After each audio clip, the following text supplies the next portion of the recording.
حضور جب گھر تشریف لے جاتے تو صحابہ تو بیٹھی مسجد نبوی میں رہتے، دور دور سے آئے ہوتے اور حضور سے دین لینا ہوتا انہوں نے. تو آقا کریم نے اگر واپس تشریف لانا ہوتا تو حضور اپنے موزے مبارک، اپنے نالین وہیں دروازے پہ چھوڑ دیتے. تو اس کا مطلب یہ ہوتا، اشارہ سائن یہ ہوتا کہ میں ابھی آیا.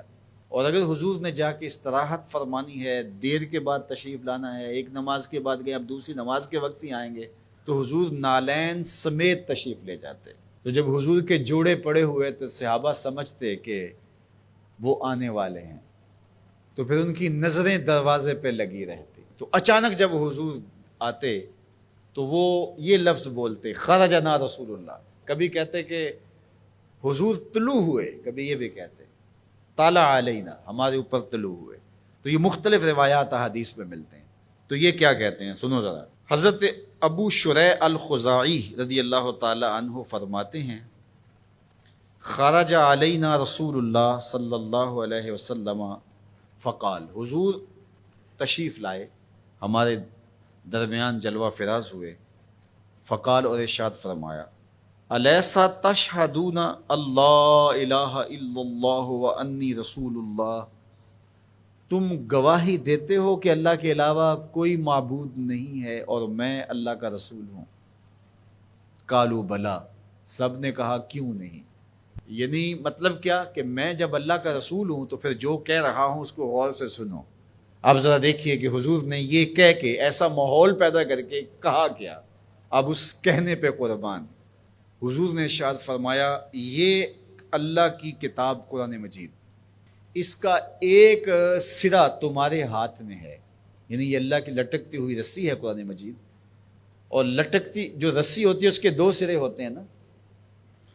تو کہا اس کا ایک سرا اللہ کے ہاتھ میں ہے اور دوسرا سرا تمہارے ہاتھ میں ہے. اللہ اکبر. فتمسکوا، اس کو مضبوطی سے پکڑ لو. دیکھیے یہ لائٹ جل رہی ہے نا، اس کے اندر تار لگی ہوئی ہے. تار کا ایک سرا مین پاور ہاؤس سے جڑا ہوا ہے اور دوسرا سرا اس لائٹ سے جڑا ہوا ہے. تو اگر یہ دوسرا سرا مضبوطی سے یہ لائٹ پکڑ لے تو پھر روشنی دے گی نا، اجالا دے گی، ظلمت مٹائے گی. لیکن ادھر سے تو جڑا ہوا ہے، لیکن یہ ادھر سے نہ پکڑے تو بتاؤ روشنی ہوگی؟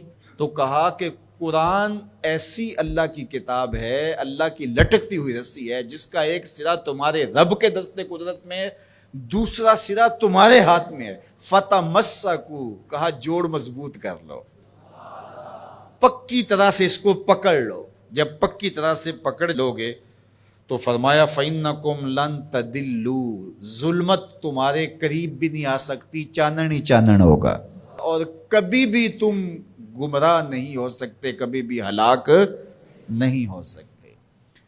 تو یہ راز یہ لائٹ پا گئی ہے، یہ راز یہ پنکھا پا گیا ہے کہ ایک سرا تو تار کا پاور ہاؤس سے جڑا ہے اور پورا کرنٹ آ رہا ہے، لیکن اگر ادھر سے اس کا کنیکشن کمزور ہو گیا تو یہ چل نہیں پائے گا، یہ روشن نہیں ہو پائے گی.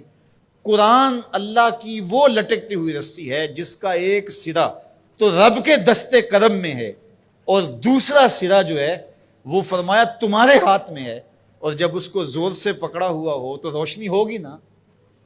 تو جب یہ تصور آتا ہے کہ یہ قرآن اللہ کی لٹکتی رسی ہے، حبل ممدود من السماء الی الارض، آسمان سے زمین کی طرف لٹکتی ہوئی اللہ کی رسی ہے، تو جب زور سے اس کو پکڑیں گے، مضبوطی سے تھامیں گے، ایقان کے ساتھ، یقین کے ساتھ تمسک کریں گے، تو پھر باطن میں چراغاں کیوں نہیں ہوگا، تو پھر کرنٹ کیوں نہیں آئے گا، پھر کیوں جو ہے وہ توانائی پیدا نہیں ہوگی.